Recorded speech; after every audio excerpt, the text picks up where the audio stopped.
Tinuligsadi ni Vice President Sara Duterte ang ikalimang State of the Nation address ni Pangulong Ferdinand Marcos Jr. na tinawag niyang aksaya sa oras para sa mga Pilipino. Sa panayam mula The Hague nitong Lunes, sinabi ni VP Sara na hindi naman niya pinanood o binasa kahit ang buod ng talumpati ng Pangulo. Binatikos din ng bise ang mga pahayag ni Marcos patungkol sa anti-corruption drive at flood control controversy. Ayon kay VP Sara, wala pa umanong napapanagot o nakukulong sa flood control scandal. Iginiit pa ni Duterte na hindi maaaring ilayo ng administrasyon ang sarili nito sa mga isyu sa paggasta ng infrastruktura dahil ang Pangulo ang mismong lumagda at nag-aproba sa national budget.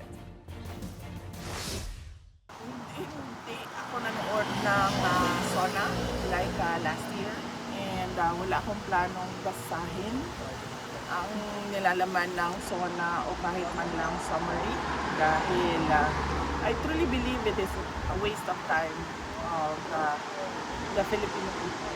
Wala naman siya napakulong sa flood control scandal eh.